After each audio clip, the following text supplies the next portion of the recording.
provoke not your children to wrath, but bring them up. I want you to focus your attention this morning on those three words. Bring them up. We've read it 1,000 times. But the Bible clearly tells us, parents, we need to bring them up. This may not be popular today. You may think it's kind of, I'm not trying to be harsh, I'm not trying to be mean. Take it with a right spirit, right attitude. But if you don't hear it from the pulpit, where else should you hear it from? I don't want you to hear it from Dr. Spock or Dr. Bones or whoever those guys are at, Dr. Star Trek. I want you to hear it from Lighthouse Baptist Church because it's biblical.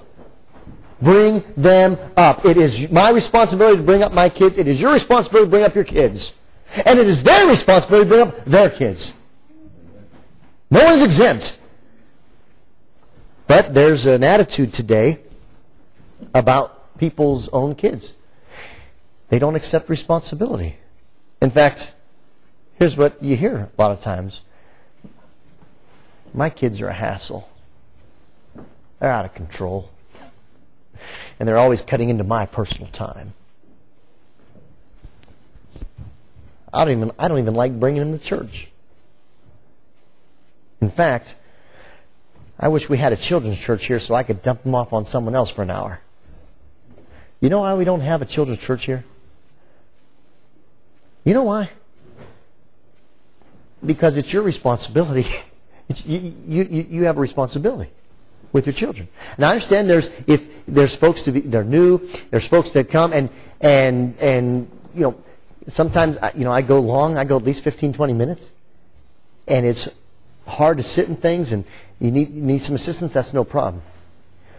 But I ought to be able to preach and teach, and you ought to be able to take it back home and explain to your kids what they've heard. Have a devotion with them.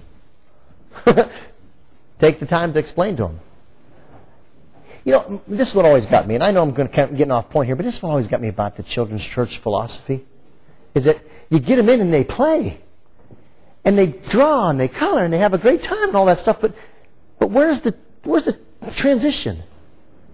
I mean, all of a sudden they're 7 years old or 6 years old or whatever, I don't know what. And I'm not coming down on churches that do that. I'm just saying I don't understand it. And then the transition comes at the age of 7 or 8, and then they've got to come up here and listen to that old dry preacher. Hey, I want to go back down in color. I mean, send me back down. I'll build blocks and stuff. That'd be awesome. I'd love to hear a Bible story with some felt. If you want me to break out the flannelgram, I'll take Mr. Chambers' flannelgram downstairs. In Sunday school, we'll bring it up and, the wise man built his house upon the... something like that. And we can get into hand movements and all that other stuff. We do all that. My son is like, I'm moving my membership. I never just understood about that. I'm thinking, you know what?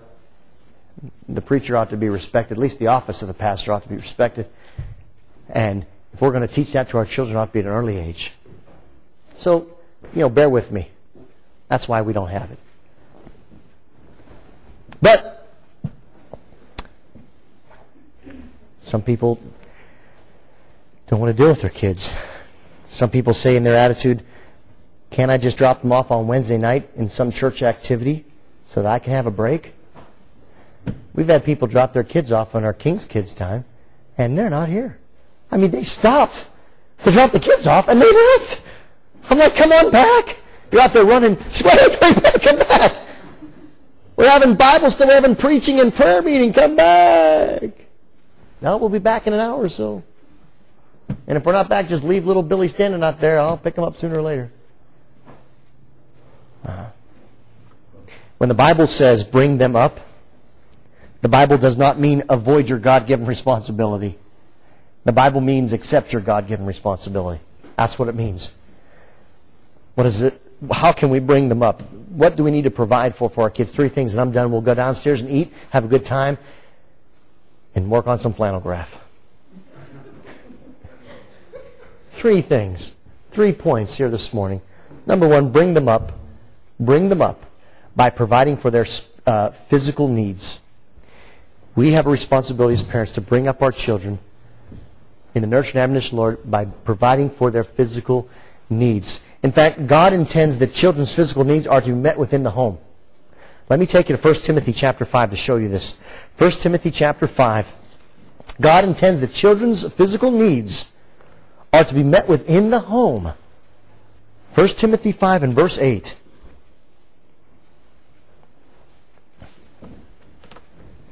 In verse 8 it says this, "But if any provide not for his own, and especially for those of his own house, he hath denied the faith and is worse than an infidel." So that sounds like to me that parents, we're supposed to provide for our home.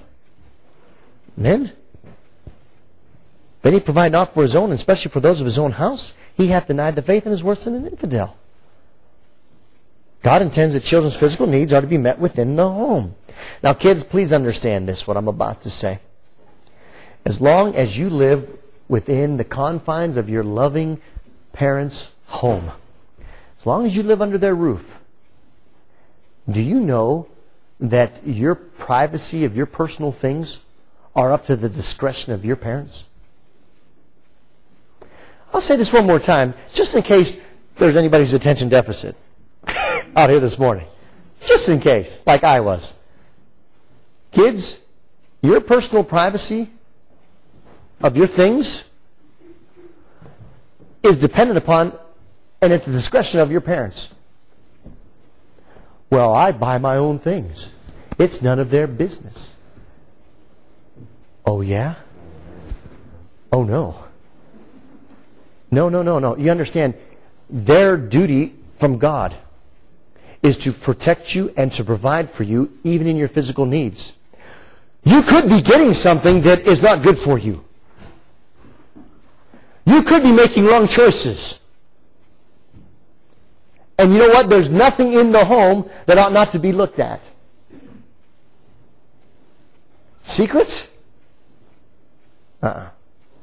It's okay if you talk to your folks say, hey, look, this is your room. You want to close the door? You want to put up a sign, knock before entering, all that other stuff? Wonderful. But you know what? There's not a place in my house where I can't look. Because it's up to me as a parent to provide for the physical needs. And that also means the physical need of protection. If something's going on,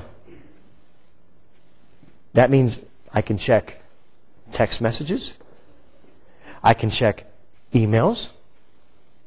I can check letters, which I don't know if anybody ever writes anymore.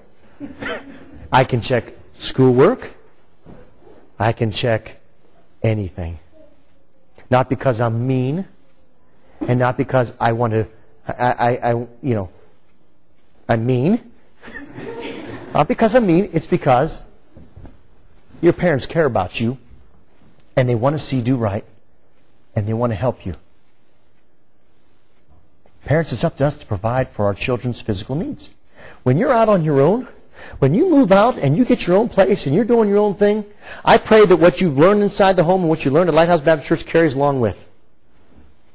Because how's that Proverbs 6:22 go? And when he is old, he's not to depart from it. Train up a child. Thanks, bro. My financial advisor. Train up a child in the way he should go, and when he's old enough to depart from it. When that child goes from us after he's been trained, even if he goes astray, he or she goes astray, that teaching, that preaching, that communication you've had with them will always stay with them. How many times have you heard somebody say, I remember what Dad used to say. We were talking about me dying this morning, Brian and I. I don't know why. What he was talking about. We were talking about, I know what it was I'm normally right about things. And Brian's learning that. But he didn't know something this morning, and then later on I said, well, you know what? When I die, you're going to realize that I was right. And you're going to say, yeah, Dad. Dad was right.